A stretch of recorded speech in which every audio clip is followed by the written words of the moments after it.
बॉसच्या इतिहासातला हा सर्वात अवघड सीझन होता. मी जन्माने कर्माने मनाने महाराष्ट्र. माझ्या बरोबर कोणच नव्हतं, मी तर एकटाच होतो. कारण माझ्या बरोबर जो जो येतो तो बाहेर जातो. मी तर समोर समोर बोलत होतो, हा माझा दुश्मन आहे, याला मी ठोकणार आहे. की मला माहिती ती जिंकायचं नाही. हर सीझन में बॅग उठा की जाती है, हम क्या गोटी खेळणे आहे. विशाल, माझ्या तुझ्याबरोबर डील करायची, मला नाही करायचं जा. तन्वी ऐक ना, जर तू हे मिरची उचलली तर कोणाला नॉमिनेट करशील? तुला. राकेश बापट असा माणूस, मला त्याच्या बरोबर काहीच प्रॉब्लेम. आणि पण मला राखीचा प्रॉब्लेम होता, राकेशचं नव्हतं. राखीच होतं की नाटक करतेय. रुचिता माझं ऐकायची याच कौतुक आहे मला, किती माझं ऐकतेय. मला जर माझं सगळं तुम्ही घेतलं, सगळं, माझी गाड्या, माझं घर, हे यश सगळं घेतलं, त्यांनी बोललं की तुमच्या आई बरोबर तुला 5 मिनिटं पुन्हा देतो लाईफ मध्ये, मी सगळं देणार, मी सगळं काही परत देणार आणि ते 5 मिनिटं घेणार. कारण हे सगळं आहे ना, मी परत मिळवू शकतो, आई नाही येऊ शकत.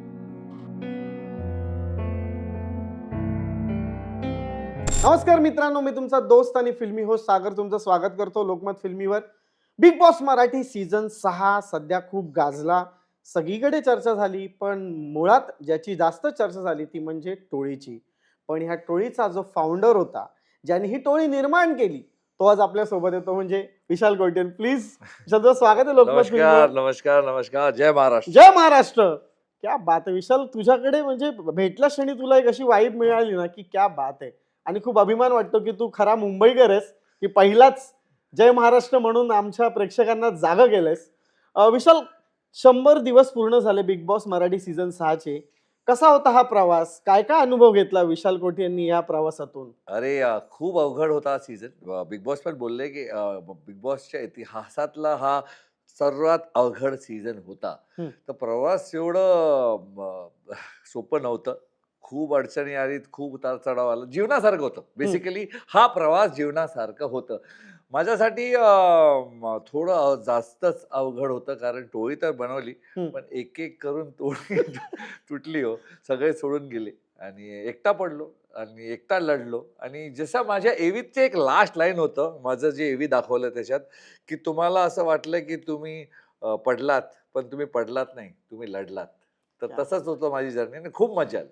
पण मला ना एक एक कौतुक ह्या गोष्टीचं वाटतं ना, की टोळी बनवण्याची तुझी स्ट्रॅटेजी काय होती? की ही टोळी अशा पद्धतीने निवड कशा पद्धतीने झाली टोळीची? हे this a very good question. कारण मी जेव्हा आत गेलो ना, मला माहित होतं की मी मराठी भाषी नाहीये. हं. आणि सगळेच तिथे मराठीमध्ये नोन आहेत, पण सगळ्यांचं मला काम आहे. मला मी तुला मध्ये इंटरप्ट करतो फक्त, की तू मुंबईतला मुलगा आहेस. तू मुंबईत जन्माला आलेला आहेस. मराठी माणूस आहेसच तू, कारण महाराष्ट्रीयन आहेसच. कारण जो कोणी मुंबईत जन्माला येतो ना, तो खऱ्या अर्थाने मराठीच असतो. अरे खूप बरं वाटलं कारण या ऐकून. मुंबईचा इतिहास आहे, की या महाराष्ट्राला ही मुंबई सहजासहजी नाही मिळाली आहे. खूप हुतात्म्यांनी त्यांच्या प्राणांची आहुती दिली आहे. आणि तू नेहमी एक आहे तुझं त्या बाबतीत एक हो, हो, हो. असतोस तू खूप, ऍक्टिव्ह खूप. सोशली सुद्धा या बाबतीत. खूप अभिमान आहे मला. हं, कारण मी नेहमी बोलतो, की ही माझी जन्मभूमी आहे, ही माझी कर्मभूमी आहे. हं, मी जन्माने कर्माने, मनाने महाराष्ट्रीयन आहे.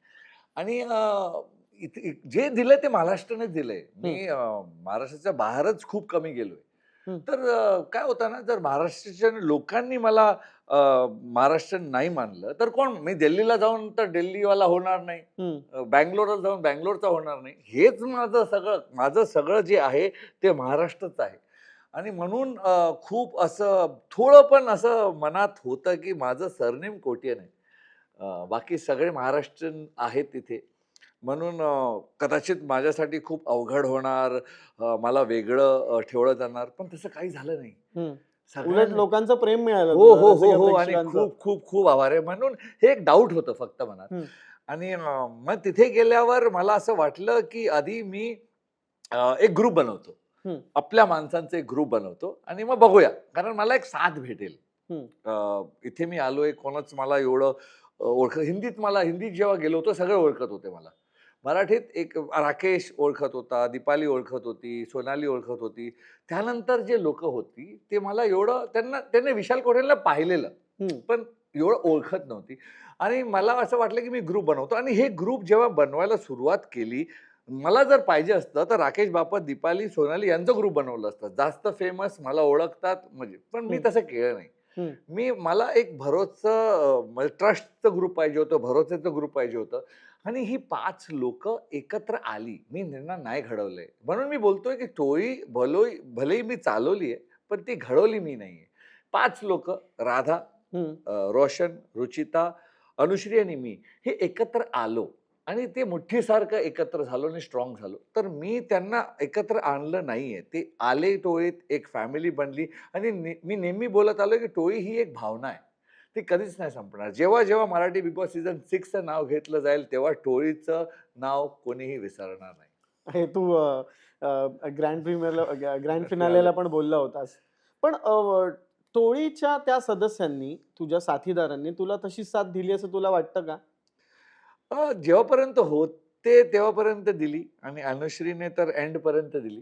कारण she was a part of the plan. सोडण्यात पण हा आमचा प्लॅन होता. अनुश्री आणि मी डिसाईड करून तिने टोळी सोडली. ती परत आली, ते पण प्लॅन्ड होतं. तर बाकी लोकांनी साथ द्यायचं कारण त्यांना चुगली पण आमचीच दाखवली हो. म्हणजे असं एक एक एक टाइम असा आलेला की जो पण चुगली रूम मध्ये जात होता ते बाहेर आल्यावर मी बोलत होतो सगळे विचारत होते कोणाची. मी बोलले माझी माझी माझी मी आहे हिरो. आज जे पिक्चर चालू आहे त्याच्या हिरो मीच आहे. तर मला म्हणायचं की टोळी जेव्हा फुटायला सुरुवात झाली, पहिली राधा गेली, मग काय आलं, टोळी थोडी डगमगली का? जो बाहेर जातो त्याच्यामध्ये आपलं काहीच हात नसतं यार. कारण ते त्यामुळे कसं शेवटी एक ग्रुप असतो ना. तू म्हणाल की मुठ्ठी आहे, मुठ्ठी, या 5 मुठ्ठीमध्ये समजा एक एक बोट जरा निकामी झालं तर कशा पद्धतीने ती मूठ परत बांधली जाणार? मूठ परत बांधता येत नाही. हम्म. पण जे आहेत ते नेमकं प्रयत्न करतात की आपली एकत्रता, आपली युनिटी नाही तुटावी. आणि तसंच केलं आम्ही. कारण आतून जेव्हा आम्ही जर आतून तुटलो असतो तर वेगळी गोष्ट असती. पण जर प्रेक्षक त्यांना बाहेर काढतायत, वोटिंगमुळे ते बाहेर जातायत, त्याला थांबवू शकत नाही. तर आधी राधा तेच तेच बोलतो ना, ही जर्नी माझ्यासाठी सर्वात डिफिकल्ट होती. कारण मला तर एक-एक करून तोडलं. आधी राधा गेली, मग रोशन गेला, मग मग रुचिता गेली. तर माझ्याबरोबर कोणच नव्हतं. मी तर एकटाच होतो. पण एकटा काफी होतो. तर ठीक आहे. नाही, पण टोळीमधून जेव्हा रोशन गेला, कारण रोशनची त्यावेळेला अवस्था ना थोडी कन्फ्युजिंग होती. हं, हं. त्या कन्फ्युजनमुळे रोशन कदाचित बाहेर गेला असं वाटतं का तुला? मला रोशन खूप साधा भोळा माणूस आहे हम्म. आणि खूप हत्तीसारखा आहे तो. तो चेस गेम बोर्ड असतं ना त्याच्या हा. हत्तीसारखा आहे. तो सरळच सरळ चालणार. चालतो. हां. तो आडावेगळा. अनुश्री जी आहे ती उंटासारखी आहे. ती तेढीच चालणार. फिरकी चालते. ठीक आहे. अ, अ, रुचिता जी होती ती घोड्यासारखी होती. ती ढायघर चालायची. दीड असं पाव, सरळ अडीच ते पाव. जाते. आणि मी वजीरसारखा होतो. मी सरळ पण जाणार, आडवा पण जाणार, सगळीकडे जाणार. रोशनला हा गेम कदाचित समजलाच नाही. तो खूप चांगला आहे हा गेमासाठी. गेम करणं, स्ट्रॅटेजी करणं, प्लॅनिंग करणं त्याला येत नाही. तो खूप भोळा महाराष्ट्रातला भोळा माणूस असतो ना, तसा आहे. आणि म्हणूनच मला टोळीमध्ये टोलीमध्ये होतात तेव्हा बाहेर गेला, टोळीमुळे बाहेर गेला, मला खरंच माहीत नाही.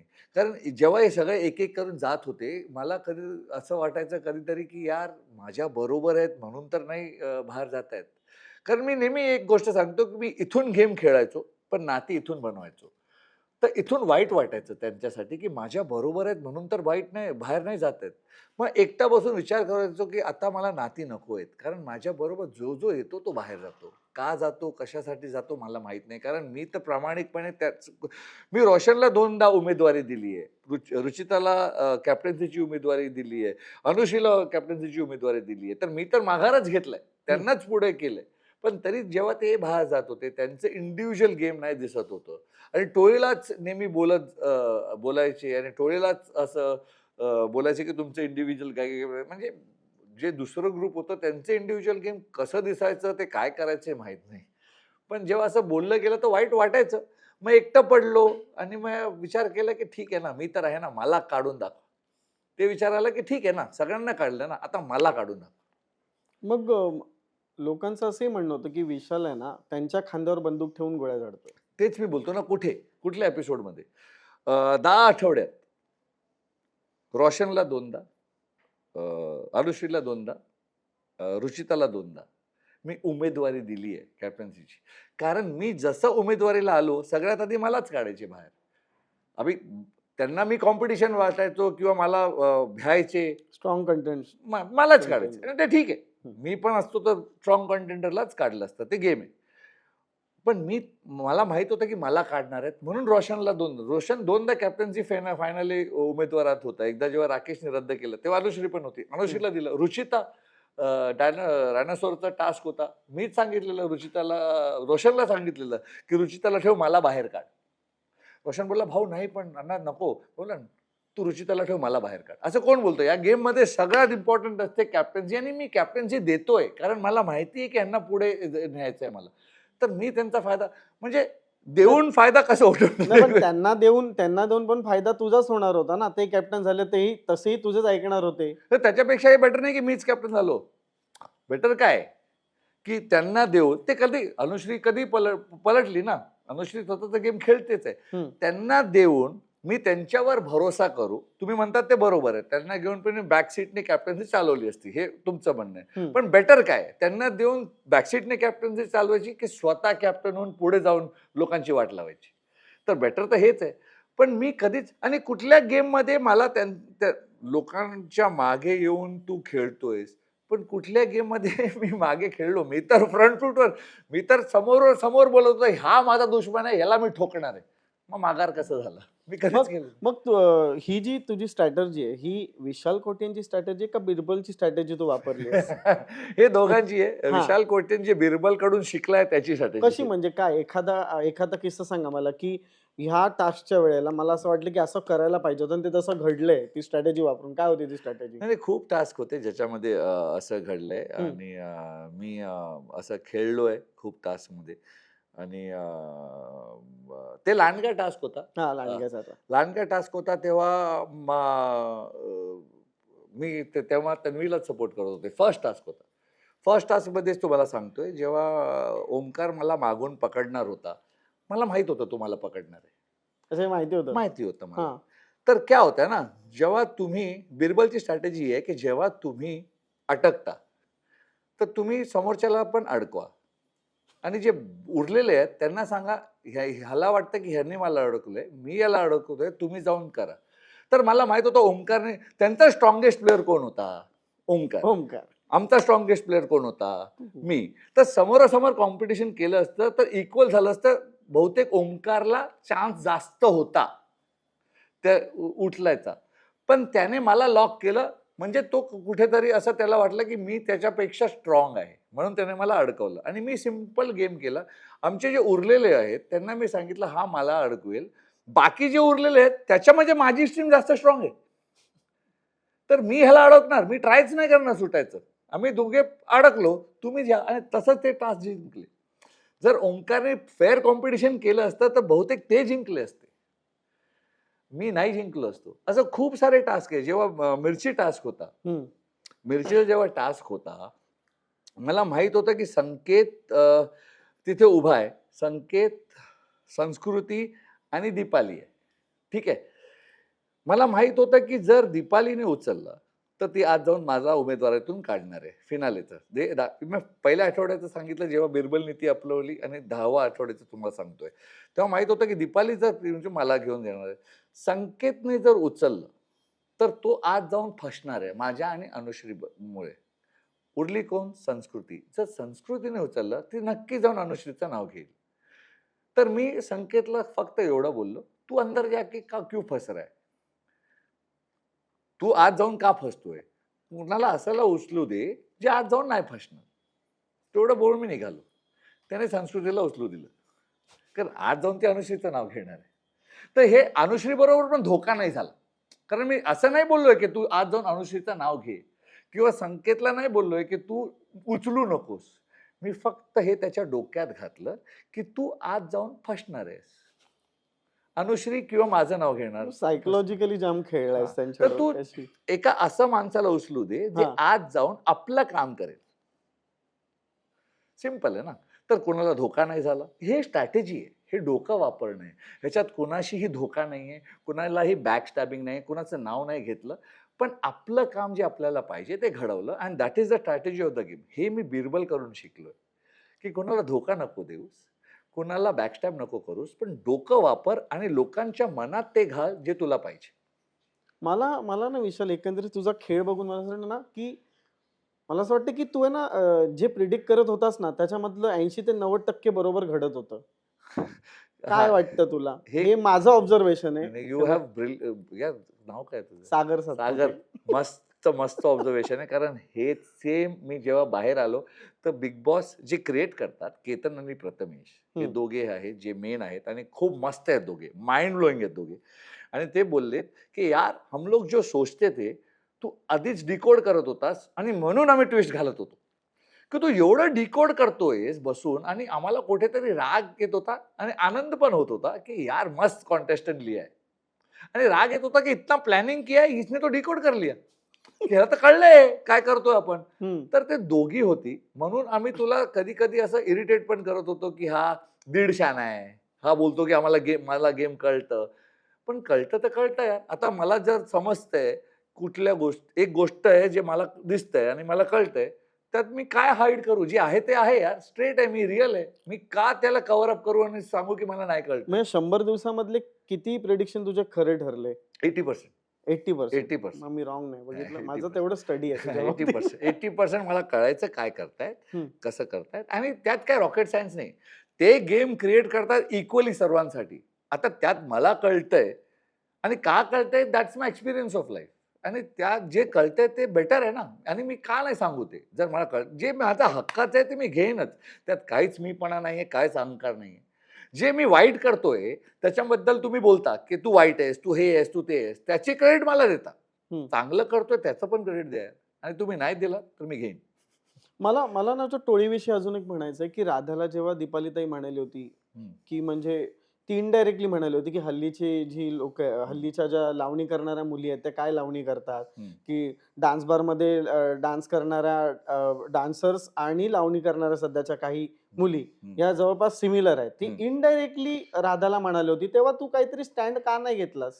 कारण मला ना ते खूप अर्ली होतं एक, हा. आणि मला माहीत राधा कसं डान्स करते, काय करते मला माहीतच नाही. हम्म. मी ते फॉलोच नाही केलंय. हम्म.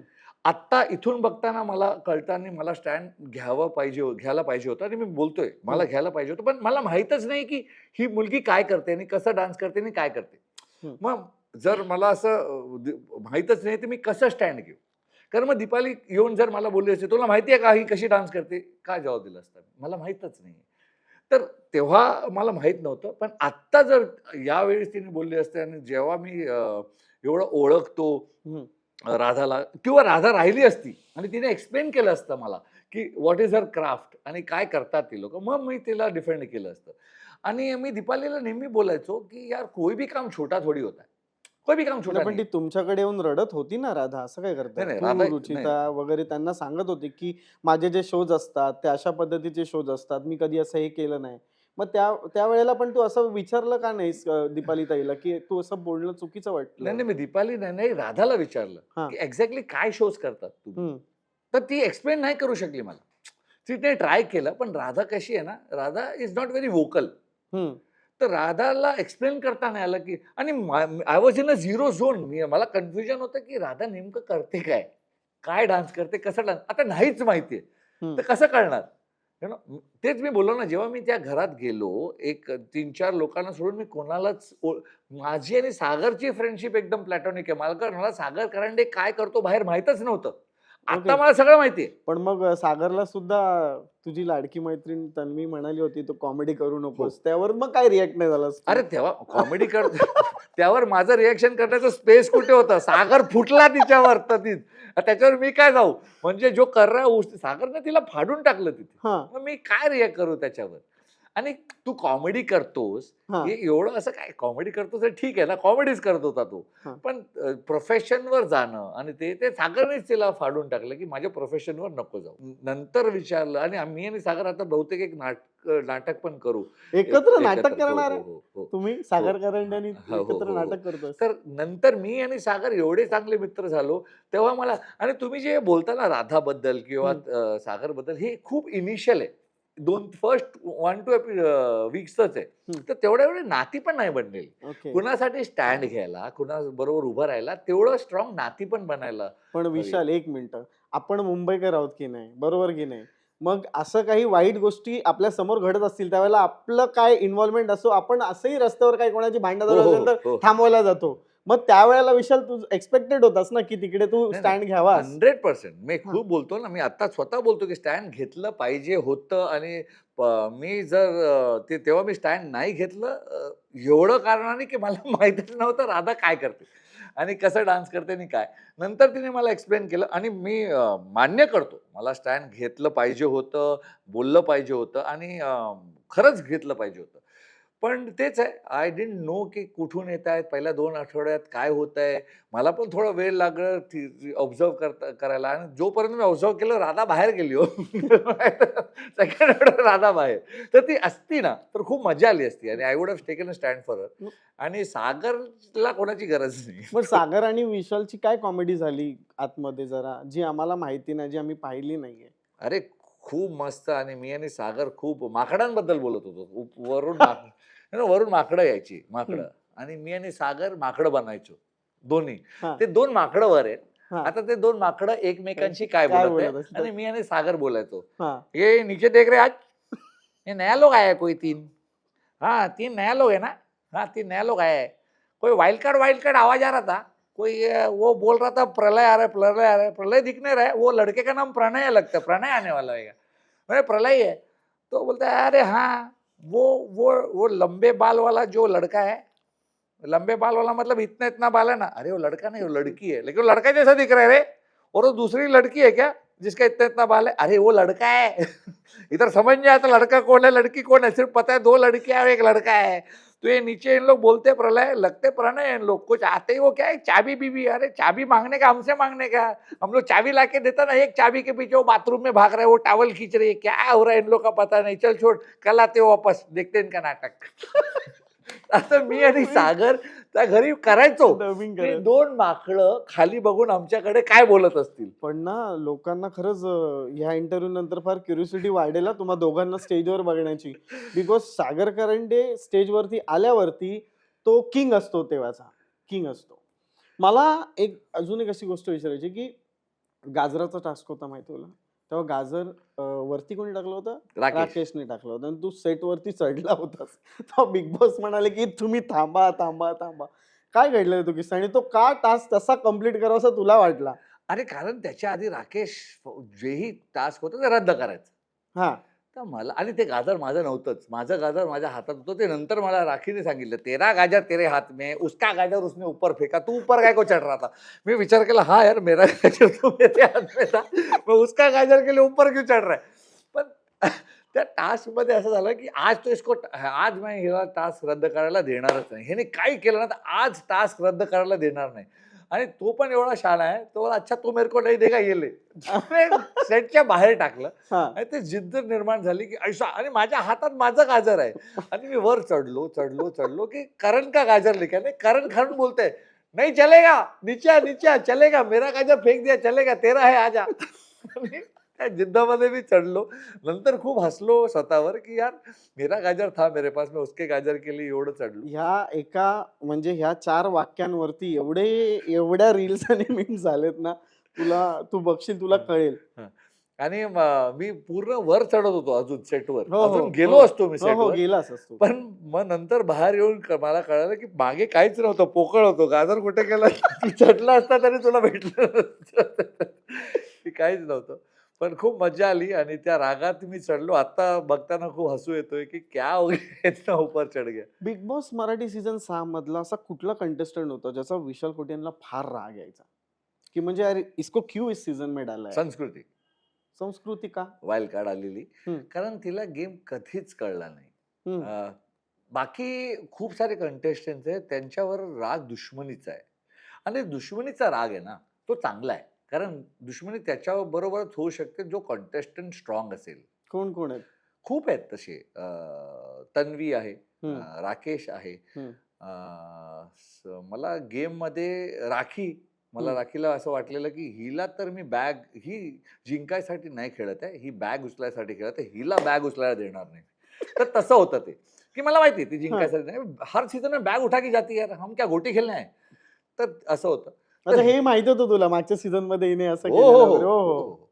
मला माहित होतं. तर हे सगळे कंटेस्टंट आहेत ज्याच्याबरोबर राग होता गेममध्ये. हम्म. कॉन्टेस्टंटवर, की कॉन्टेस्टंट आहे हा, दुश्मनी आहे. तसं. संस्कृतीवर राग आहे कारण ती कधी दुश्मन झाली नाही आणि ती मला असं वाटलं की एक जागा तिने अडवली कोणाची तरी. कोणीतरी एक बेटर कॉन्टेस्टंट आला असता तिच्या जागी. तिला गेम कळलंच नाही कधी. माझ्या गळ्यात एका टास्कमध्ये, नॉमिनेशनमध्ये तिचा फोटो आहे. हम्म. आणि मी तिला बोलतोय, की मी इथून तिथे जाणार आहे बजर वाजायला आणि मी तुला नॉमिनेट करणार. सरळ बोलतोय, एकदम सिंपल शब्द. त्याच्यानंतर ती जर मी तुला बोललो असतो सागर, की माझ्या गळ्यात तुझा फोटो आहे, मी जातोय तुझ्या नॉमिनेट करायला. हम्म. तू कोणाशी येऊन बोलला असता? तुझ्याशीच ना. बरोबर आहे. बरोबर आहे. ती माझ्याशी बोललीच नाही. ती लोकांना जमून बोलते, "तू नको जाऊ." त्याच्यानंतर तू जातो आणि मी बोलतोय, मी बोलतोय ना "का? समोरून. मी जाणारच आहे. तू आज वाचणार नाहीयेस. तू लोकांशी का बोलतीये?" Doesn't make a difference. आणि ते भाऊने पण तिला सांगितलं भाऊच्या धक्क्याला, हम्म. की विशालला सोडून तुम्ही सगळ्यांकडे बोलत होता, पण तुमचा फोटो तर विशालच्या घरात होता. काय फरक पडला असता सगळे गेले असते तर? हा तुम्हाला तोंडावर अच्छा असं पण नाही की मी तिला गंडवतोय. मी मी जाणार. प्रामाणिकपणे मी सांगतोय की जाणार. बाबा मी जाणारच आहे. त्याच्या आधी हे एक झालं. हम्म. त्याच्या आधी जे मिरची टास्क होतं, मिरचीचा टास्क. मिरच्या टास्कमध्ये मी असा उभा आहे आणि ती आली. विशाल माझ्या तुझ्याबरोबर डील करायची. मला नाही करायचं जा. मला तुझ्याबरोबर डील करायचं. मला नाही करायचं जा. ती गेली आणि मला ऐकतोय मी ऐकतोय. ती गेली टॉयलेटमध्ये. टॉयलेटमध्ये दुसरा आहे. तिथे तन्वी उभी आहे अशी. तन्वी ऐक ना, जर तू हे मिरची उचलली तर कोणाला नॉमिनेट करशील? तुला. तर तन्वी बोलल्या, तन्वी हा. तुला. ए मस्करी काय करतीये? तुला. अरे खरं बोलतीये, तुलाच करणार आहे, जा इथून. आणि ती गेली. तर ती एक अशी कॉन्टेस्टंट होती, हम्म. जिला कोणी कॉन्टेस्टंट समजलंच नाही, कॉम्पिटिशन समजलंच नाही. म्हणून खरं बोलायचो तिला, की तुलाच करणार आहे. विशाल तू कुणाचे नाव घेणार आहे? तू जा. तन्वी तू कोणाला काढणार आहे उमेदवारी? तुला. तर आम्ही कधी तिला खोटं बोललोच नाही, कारण ती कॉम्पिटिशन होतीच नाही. तर असं एक कॉम्पिटिटर आणि ॲज अ पर्सन खूप चांगली आहे. खूप एनर्जेटिक आहे, मस्तीखोर आहे. हम्म. पण गेममध्ये मला वाटलं की तिने एक जागा अडवली. म्हणून मला ती आवडत नाही ह्या गेममध्ये. पण मग राखीची वाईल्ड कार्ड एंट्री झाली, ती तुमच्या डोक्याला ताप होती का खरोखर एंटरटेनमेंट केलं राखीने? कारण तुझी खूप चांगली मैत्रीण आहे राखी. खूप चांगली मैत्रीण आहे. 10 वर्षाची मैत्रीण आहे. पण या गेममध्ये जाऊन मला कळलं, की राखी मैत्रीण अलग आणि गेममध्ये वेगळी आहे. कशी? कधी एक्झाम्पल देतो मी तुम्हाला. हम्म. मी बसलोय, तिला वाटलं की विशालशी आज पंगा घ्यावं. ती आली आणि मला बोलणं सुरू केलं तिने. मला राखी सुन ना, 10 साल की दोस्ती है, काय बोलतीये? तू दोस्ती गई भाड़ में. 10 वर्षाची मैत्री तू घालवतीयेस, काय बोलला? मला नाही मेरे को फरक नाही पडता, ती बोलली. आणि मग माझ्याबद्दल घाण बोलत गेली, बोलत गेली, बोलत गेली आणि मला कुठेतरी असं जाणवलं, की ही मला ट्रिगर करण्यासाठी बोलतीये, बाकी काहीच नाही. ही फक्त मला ट्रिगर करतीये आणि मी बोललो, "आज मी ट्रिगर नाही होणार, तू काही कर." आणि मग तिला राग आला, की हा ट्रिगर नाही होत आहे. मग तिने माझ्यावर पाणी घातली, मिरची घातली, हळदी घातली, जिरा पावडर घातली, सगळं झालं हम्म. आणि बोलला, "आज तर मी ट्रिगर होणार नाही." आणि शेवटी ती हारली आणि गेली, की ये ट्रिगर पहिली बार कोई ट्रिगर नहीं हो रहा आणि त्याच्यात माझी जीत आहे, की हो, राकेश सावंत गेली. कारण कारण आधी तू फार असा रागिष्ट लोक भडकत होतास. Right. कारण तुला आठवत असेल तर त्या शॅम्पूचा किस्सा होता. पटकलेलं मी. भडकलेलास. तुझं ते एक हे होतं, अल्फाबेट होता, तो काहीतरी हरवला होता, हां, त्याच्यावरून तो हां. किस्सा आलेला. तर तू खूप भडकला होतास, खूप तांडव केलास तिकडे. त्यामुळे ही गोष्ट घडली होती. कदाचित त्यामुळे ते बघून आली असेल Right. राखी हां. आणि मग तिला वाटलं बरोबर. असेल की मला टार्गेट पहिला ह्याला करायचं, ह्याला करायचं, ह्याला करायचं. राईट. त्यामुळे तू टॉपवर असशील. टॉपर तेच बघून आले, की ह्याला ट्रिगर करणं ह्याला अँगर इश्यूज आहेत. हम्म. ह्याला ट्रिगर करणं खूप ईझी आहे. पण मी पण तेच शिकलोय या घरात. हम्म. सहनशीलता, पेशन्स या घरानेच शिकवलंय मला. क्या बात आणि मी आहे. तिथे बसलो आणि ती गेली बाहेर. आता झालं. मग मी अंघोळ करून आलो. 15 मिनिटं झाले त्याला आणि मी रागात बसलोय. आतून तर राग येणारच ना. मग वरून तुम्ही कंट्रोल करता त्या रागालाच. आतून राग होता आणि मी बसलो होतो आणि ती आली. मला मनात काय 10 वर्षाची मैत्रीण आहे, येऊन मला सॉरी बोलली. आली आणि बोलली, "2 चम्मच कॉफी दे ना." मग बोला अभी तूने मेरे पे मिर्ची डाला है डाला अभी तू कॉफी माग रही बोलते ते गेम मध्ये ही मैत्री आहे ती तशी क्लिअर आहे ओके. गेम मध्ये मैत्री भाड मध्ये गई पण हे सगळं बिग बॉसच्या घरामध्ये ह्या गोष्टी घडतात, मैत्री वेगळी ठेवली जाते आणि गेम वेगळा ठेवला जातो, असं राखी होतं? नाही तसं नाही होत कोणाशीही नाही होत कारण फक्त राखी कारण विशाल कसं आहे की बाबा ए बाबा मला नाही आवडत तू, नाही मला तुला नाही आवडत, सिंपल बरोबर आहे. असं ना, मला नाही आवडत पण आहे ना तुझ्या ह्या गोष्टी आवडतात, हा तशी फक्त राखी अशी सावंत. फक्त राखी आहे. कारण ती जिंकायसाठी नाही मग ती गेम अप करण्यासाठी येते ती हा. एंटरटेनमेंट करण्यासाठी येते तिची जिद्द ती गेमला गेम सारखं बघते की या गेम मध्ये मी विशालला टार्गेट केलं विशालशी भांडली ती तर ते दिसणार हा एक स्ट्रॉंग कंटेंडर आहे मला याच्याशी भिडायचंय हम्म. ते संपलं की माझा मित्र आहे हा. पण तुमच्या आत ते रागच आहे आणि तुम्ही कन्फ्युज आहात की अरे आता तर माझ्यावर टाकला आता कॉफी मागते आणि मी दिलं पण 2 चमच कॉफी तिला हम्म. तर राखी सावंत अशी आहे ती भिडते पण आणि ती मग तुला विचारते पण की अरे ऐक ना जेवलास का अंडी बनवू का तुझ्यासाठी ग्लुटेन फ्री माझा आला आटा त्याच्यामध्ये रोटी बनवून देऊ का तर इट्स अ 2 डिफरंट पर्सनॅलिटीज तर तिला टॅकल करणं खूप असं इथून बरं मग राखीला ही घरामध्ये कोणावर तरी प्रेम जडलं, दुश्मन आहे म्हणून त्यांचं प्रेम जोडू दिलं नाहीस तू, असं झालं का काही? नाही नाही नाही असं मग? अजिबात नाहीये मग असं काही माझी दुश्मनी गेम पुरती आहे राकेश बापट असा ॲज अ माणूस मला त्याच्या बरोबर काहीच प्रॉब्लेम नाही हा आणि पण मला राखीचा प्रॉब्लेम होता राकेशचं नव्हतं राखीच होतं की नाटक करते मला राकेश बद्दल काहीच नव्हतं. राखी त्याच्यावर प्रेम करते हे नाटक करते असं तुला वाटतं? हो असं वाटलेलं हा खूप वाटलेलं आणि मी विचारलं पण तिला हे. हा असं नाही की नाही राखी गेम केली हे सब मत कर अँड शी वॉज लाईक यार 80% नाटक आहे ती स्वतः बोलली ती स्वतः बोलली तुला ही गोष्ट? 80% नाटक है पर 20% सच्ची अच्छा लगने लग गया रे मुझे अब मेरा बढ़ रहा है हे तिचं वाक्य आहे हम्म. आणि मी तिला बोललो देख तू मेरे को सच बोल रही है मला माहितीये तू खरं सांगतेय आता तू नाटक करायला आलेली पण तुझं ते आता इमोशनल होतंय तू कर तुला जसं वाटतं तसं कर जेव्हा जेव्हा तुला पाहिजे मी ॲज अ फ्रेंड तुझ्या बरोबर उभा आहे आणि ती रडायची माझ्या कांद्यावर येऊन केवढ्यांदा रडली आहे आणि तिला माहित होतं की विशाल आहे मी स्लोली तिचा आधार बनलो त्या घरामध्ये म्हणजे इथे राकेश बरोबर काय काय व्हायचं तेव्हा आणि मग मी आधार होतो तिचा तर तसं पण घडलंय त्या घरामध्ये की अरे यार मेरा भी सच्ची लग गया यार मैं क्या करू मैं कुछ मग नहीं. राखीने केस कापले होते तेव्हा तर तू त्याची बोली लावली होतीस. हा कारण मला हे ते काय? वेडेपणा वाटलं होतं कोण मग वेडेपणा वाटला असं कोण करतं आपल्या मैत्रिणीचे कापलेले केस त्याची बोली लावतोय घरामध्ये? कारण मैंने तिचे केस कापले हाँ. ती बोलली पता है मेरा कितने का था बाल 12 लाख का तो मैं बोला फिर आधा काटा है तो 6 लाख का होएगा तर प्राइस पण मला तिने सांगितलं ना हा. ती रडता रडता मला बोलती पता है 12 लाख के बाल थे ये मैं बोला हाँ तो आधा है बचा है रुक बेचता हूँ 6 लाख मिलेगा तर ते ते मग सर्वात जास्त बोली राकेशनेच लावली होती ना? 6 लाख नाही करोडो 7 मध्ये होती, करोड 7 करोड.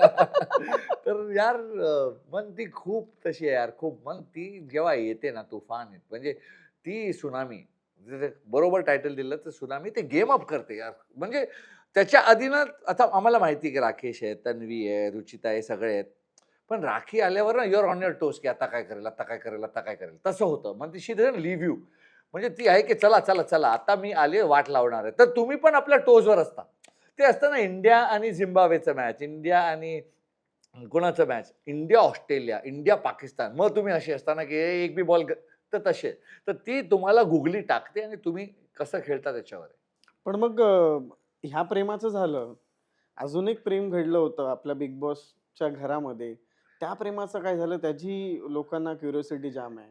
कुठलं प्रेम एक रुचिता नावाची कंटेस्टंट होती तिचं आणि विशाल कोठियांचं प्रेम अरे असं. ते प्रेम एकदम इस प्यार को मैं क्या नाम दूं असं मला आता म्हणावं इस लागेल. प्यार को तुम दोस्ती का नाम दो इस प्यार को तुम कनेक्शन का नाम दो इस प्यार को सबसे ज्यादा भरोसे का नाम दो क्या बात आहे. कारण त्या घरात ना भरोसा नाही भेटत आणि मी नेहमी सांगितलंय की एक चिमणी आहे या घरात आहे आणि तिच्या माझ्या जे झाड आहे तिच्या सावलीत तिला खूप आनंद होतो आणि ती तशीच होती खूप भांडायची सगळ्यांची आणि माझं ऐकायची रुचिता माझं ऐकायची ह्याच कौतुक आहे मला की ती माझं ऐकतेय हम्म. आणि काही लव लफडा काही घाणेरडापणा नव्हता त्यात it's only 2 people who trust each other की आम्ही एकमेकांवर भरोसा करतो म्हणून आम्ही एकमेकांचं ऐकतो तेच आहे ते रिलेशन ते बाहेर पण राहणार आहे आत्ताही मला तिच्यावर तिचं माझ्यावर तेवढाच भरोसा आहे आणि मला तिला पण माहिती आहे की ॲज अ ते मला आरबी किंवा करण बोललेला घराच्या आत, की तुम्ही ना ते डिअर जिंदगी सारखे वाटता. शाहरुख खान आणि आलिया भट्ट, तो तिला समजवतो आणि ती ऐकते.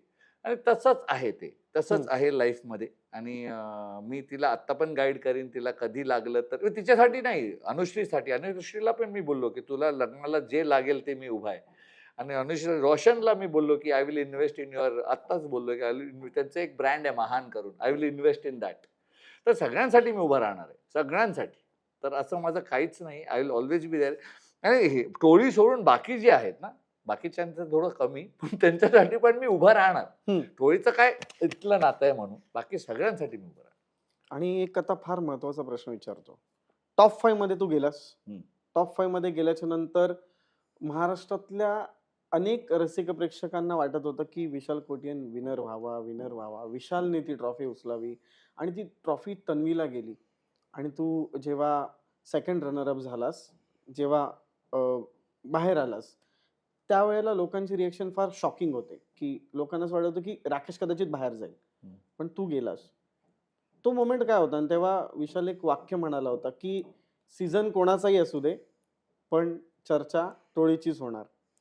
तू बाहेर जाताना काय वाटलं होतं, की तू हिंदी पण केलंस, मग मराठीत आलास, आपल्या मराठी रसिक प्रेक्षकांच्या मनामध्ये घर केलंस. काय मोमेंट होता तो? मला खूप खूप ग्रॅटिट्यूड होता. बाहेर जाताना वाईट तर वाटतंच यार. एक 100 दिवस राहून तुम्ही जिंकायसाठीच खेळता, ट्रॉफीसाठीच खेळता. पण दुसऱ्यांबद्दल काही राग नव्हता. मला असं वाटलं, की कदाचित राकेश आणि तन्वी डिझर्व्हिंग आहेत टॉप 2 मध्ये म्हणून गेलेत. अ, मी त्यांच्याबद्दल विचारच नाही करत होतो खरं तर. मी फक्त स्वतःबद्दल, मी खूप सेल्फिश आहे. मी फक्त स्वतःबद्दल विचार करत होतो, हं. की मला चांगलं वाटतंय. मी टॉप 3 पर्यंत पोहोचलो. बाहेर जाताना असं वाटत होतं, की यार ट्रॉफी नाही जिंकलो. पण बाहेर आल्यानंतर एवढं प्रेम जेव्हा बघितलं ना, ते ट्रॉफीपेक्षा मोठं वाटलं हो, की यार ट्रॉफी नाही जिंकलो, पण लोकांचं मन जिंकतोय. सीझन 6 नेहमी जेव्हा पण सीझन 6 आठवेल, लोकं बोलतील, "अरे तू विशाल कोटेनच्या सीझनमध्ये होती ना." तर ते जास्त आहे माझ्यासाठी. आणि एवढं प्रेम अपेक्षाच नव्हती एवढं प्रेमाचं. आणि जे महाराष्ट्राने प्रेम दिलं. मी स्टेजवर पण बोललो, की आई गेली तेव्हा, आई गेल्यापासून थोडंसं असं काहीतरी आईची कमी जाणवते लाईफमध्ये. पण इथे तर पूर्ण महाराष्ट्रच माझी आई झाली. कुशीत घेतलं, एवढं प्रेम दिलं. अजून काय पाहिजे? ट्रॉफीपेक्षा हे मोठं आहे माझ्यासाठी. महाराष्ट्राने एवढं प्रेम दिलं. I love you. क्या बात है! म्हणजे हार के जीतने वाले को बाजीगर कहते हैं असं म्हटलं तरी काही वावगं ठरणार नाही. पण जर समजूया आपण, जर विशाल कोटियनला ती ट्रॉफी मिळाली असती, तर विशालने काय केलं असतं? मी आईच्या फोटोच्या जवळ ठेवलं असतं जाऊन. आणि तिला बोललो असतो, की कदाचित तूच वरून काहीतरी गेम फिरवतीयेस म्हणून हे सगळं घडतंय. तुम्हाला आठवत असेल जेव्हा मी फायनलिस्ट झालो, ते जर तुम्ही बघितलात ते फायनलिस्ट झालो आणि जेव्हा तन्वीने माझं नाव घेतलं, तेव्हा मी वर बघून काहीतरी बोलतोय. Yes, yes. ते आईशी बोलत होतो. मी आईला बोलत होतो, की हे सगळं तू करतीयेस आहे ना. तूच करतीयेस कारण I don't know if I don't know if I am capable of this. पण काहीतरी तूच करतीयेस वरून-वरून इथपर्यंत पोहोचलोय. आणि जर फायनल जिंकलो असतो, तरी हेच केलं असतं. ट्रॉफी जाऊन तिच्या फोटोसमोर ठेवलं असतं आणि बोललो असतं, "तूच करतीयेस यार, मला माहीत नाही." काय वाटतं आईने जर आज तुला अशा ह्याच्यात पाहिलं, की इतक्या मराठी रसिक प्रेक्षकांचं प्रेम मिळतं, आई काय म्हणाली असती? अरे मला जर माझं सगळं तुम्ही घेतलं, सगळं, माझी गाड्या, माझं घर, हे यश सगळं घेतलं आणि बोललं, की "तुझ्या आईबरोबर तुला 5 मिनिटं पुन्हा देतो लाईफमध्ये." मी सगळं देणार. मी सगळं काही परत देणार आणि ते 5 मिनिटं घेणार. कारण हे सगळं आहे ना, मी परत मिळवू शकतो, पण आई नाही येऊ शकत. क्या बात है! सो रसिक प्रेक्षकांना अपकमिंग विशाल कोटियनचं कुठलं प्रोजेक्ट पाहायला मिळणार आहे? अपकमिंग एक फिल्म करतोय मी आणि स्वप्नील, मराठी. हं. मराठीत ॲक्चुअली असं ठरवलं नव्हतं, की अजून काम करीन. हं. पण आत्ता करायचंय कारण एवढं प्रेम भेटतंय, एवढं आपुलकी भेटती मला खरंच आतापर्यंत विश्वासच नाही होत आहे कुठेतरी, की एवढं लोकं मला पसंत करतायत. हं. तर अजून काम करीन मराठीत, चांगलं काम करीन जे पण येईल. पण आता तर एक फिल्म ऑलरेडी करतोय तेच आहे. ओके. आणि सागर करंडे बरोबर नाटक हां, करतोय. नाटक करतोय. मग मला मला एक चॉईस विचारायची आहे तुला. विशाल हिरो म्हणून आमच्या समोर येणार आहे का विलन म्हणून समोर येणार आहे? अ, बाजीगरवाला हिरो. बाजीगरवाला हिरो. बाजीगरवाला हिरो आम्हाला खरंच बघायला आवडेल. आणि जाता जाता आपल्या महाराष्ट्राच्या तमाम रसिक प्रेक्षकांना, बिग बॉसच्या फॉलोअर्सना, बिग बॉस वरती प्रेम करणाऱ्या आणि बिग बॉस मधून एक चांगला अभिनेता मराठी रसिक प्रेक्षकांना मिळालेल्या रसिक प्रेक्षकांना काय सांगशील? सगळ्यांना हेच सांगायचंय की खरं तर एवढं प्रेम दिल्याबद्दल खूप खूप खूप आभार. खूपदा बोललोय आणि बोलत राहणार मी. मी तुमच्यासारखाच आहे, तुमच्या मधलाच एक आहे आणि मी परफेक्ट नाहीये. मी परफेक्ट नाही, कारण परफेक्ट झालो तर संपेल हो. परफेक्ट नंतर काय? मी चुक्या करणार, शिकणार, थांबणार नाही, पुढे जाणार. मी प्रत्येक महाराष्ट्रीयन सारखा आहे. मी थांबत नाही. क्या बात आहे. जाता जाता एक तुला आठवणारी मराठी कविता. मला आठवणारी मराठी कविता. हा. अरे बापरे, मराठी कविता तर नाहीये. मला मराठी म्हण एक खूप आवडते आणि कोणती? खूप साठी खूप लोक यूज करतात. हा. आणि मला बिग बॉसच्या घरात ते नेहमी आठवायचं की दिसतं तसं नसतं म्हणूनच जग फसतं. एक जाता जाता लोकमत फिल्मीवरती एक तुला एक काहीतरी गमतीशीर गोष्ट सापडली आहे, ती जरा थोडी वाचून दाखवतो. त्याच्यावर तुझं काय नेमकं म्हणणं होतं आणि काय घडलं हे आपण जरा थोडं क्लिअर करूया. मग बिग बॉस हा 14 आठवड्यांचा गेम आहे. जर 5-6 आठवड्याचा गेम असता तर मीच जिंकलो असतो. ज्यांनी बिग बॉसच्या घरात 100 दिवसाचा प्रवास पूर्ण केला, माझ्यासाठी हे सर्व विनर आहेत. मी जेव्हा बिग बॉसमध्ये जातो तेव्हा मुलीच त्या सीझनच्या विनर बनतात. म्हणजे मुलींचा मी लकी चार्म आहे. ओके. यावर काय म्हणणं आहे अरे हे विशाल गोटे यांचं? तेव्हा घडलेलं, जेव्हा मी घरातून बाहेर आलो आणि व्हॅनिटीवर चालत जात होतो, तेव्हा मला कोणीतरी विचारलं की अरे तुम्ही जिंकला नाहीत. मी बोललो हो, तन्वी जिंकली, all the best to her. तर ते बोलले अरे 4-5 आठवड्यात तुम्ही पण 4-5 आठवड्यापर्यंत तुम्ही जिंकत होतात. तर मी बोललो हा, पण 4-5 आठवड्याचा गेम नाही ना, 14 आठवड्याचा गेम आहे. तर जे जिंकलं ते जिंकलं. आणि मग मी परत पुढे जात होतो, ते बोलत होते पण तुम्ही विनर व्हायला पाहिजे होतं. तर मी बोललो अरे ह्या घरात जेव्हा ज्यांनी प्रवास पूर्ण केला ना 100 दिवसाचं, सगळेच विनर आहेत. खूप मेहनत लागली आणि माझ्या नजरेने बघा सगळेच विनर आहेत जे 100 दिवस त्या घरात राहिलेत. मग परत मला विचारलं की हिंदीमध्ये होतात तेव्हा तेजस्वी जिंकली, मराठीमध्ये होतात तेव्हा तन्वी जिंकली, म्हणजे तुम्ही ज्या सीझनमध्ये असतात तेव्हा कोणीतरी पोरगी जिंकते. मी बोललो हा, मी मुलींचं लकी चार्म असावं, फक्त एवढंच म्हणलेलो मी. ते जे विचारत होते त्याच्यावर मी जबाब देत होतो जसं मला कळत होतं. आणि हे जेव्हा मला असं वाटतं की मी उभं राहून स्वतः बोलतोय. 4-5 आठवड्याचा गेम असता तर मी जिंकलो असतो. 100 दिवस जे राहिले तेच विनर आहेत आणि मी मुलींचा लकी चार्म आहे असं वाटतंय यामध्ये. तसं नाहीये. हे एक चालता चालता जे विचारलं ते कदाचित त्यांनी टाकलं पण असणार युट्यूबवर. ते असं आहे. आणि ह्याच्यावर काय नाराजगी नाहीये. मी खूप हसलोय. जसं असं बसून असं बोललो तसंच मला वाटलं की मी कदाचित असं बोललो असेल, पण तसं नाही. आणि मी हसलो त्याच्यावर. मला मी ह्यावेळेस एवढं खुश आणि म्हणजे एवढं मला प्रेम भेटतंय ना, खरंच एवढं प्रेम भेटतंय की कोणावर नाराजगी, कोणावर फक्त प्रेमच निघतंय. तर कोणावर काय आणि नाराजगी. तेवढंच प्रेम रसिक प्रेक्षक तुझ्यावर करणार आहेत.